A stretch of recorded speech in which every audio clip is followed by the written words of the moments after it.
বাদে বা যোগাসনৰ বাদে কোনো বিকল্পই নাই বুলি মানুহে ক'ব বিচাৰে ওজন কমোৱাৰ ক্ষেত্ৰত। অৱশ্যে ব্যায়াম বা আজিকালি জিম চিম যায় তেনেকুৱা ধৰণৰ আছে, কিন্তু মই যদি আপোনাক সুধো যে ওজন বঢ়োৱা ওজন কমোৱা, ওজন কমোৱালেও নহব, বঢ়োৱাৰো কথা থাকে, বহুতে বঢ়াব বিচাৰে ওজনটো, যিমান খাই থাকিলে ওজন নাবাঢ়ে।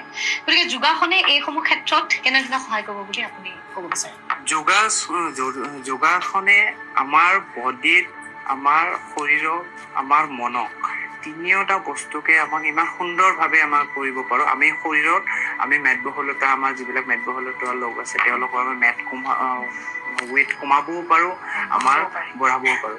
আৰু বঢ়াবলে আমি কিছুমান অকল য়োগা কৰিলে নহব, তাৰে লগত ডায়েট, আমাৰ খানাৰ কিছুমান নিয়ম আছে, যিবিলাক খাদ্য আছে আমি খাব লাগিব। ঠিক তেনেধৰণে আমি খাদ্য কিছুমান এনেকুৱা আছে যিবিলাক খাদ্য খোৱাৰ নিয়ম আছে, সেই নিয়ম অনুযায়ী খালে আমাৰ শৰীৰৰ পৰা ওজন বা আমাৰ যি ফেটছ আছে, আমাৰ যি মেদবহুলতা সেইটো নাইকিয়া হ'ব।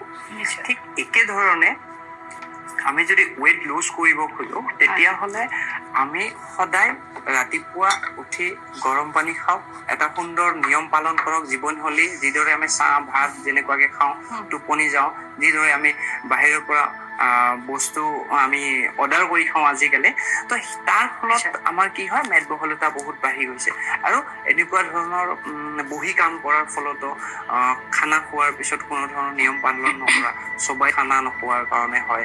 আৰু বাকী যি ভেজাল আজিকালি গমে পাইছে, তো তাৰ ফলত আমি বেষ্ট মই এটা উপায় দিব খোজো যে সূৰ্য নমস্কাৰ যদি আমি সদায় প্ৰতিদিনে যদি 12, 15, 50 বা 100 বাৰলৈকে যদি আমি কণ্টিনিউৱাছ কৰিব পাৰো, ৰামবাণৰ নিচিনা কাম কৰে ৱেইট কমোৱাৰ কাৰণে।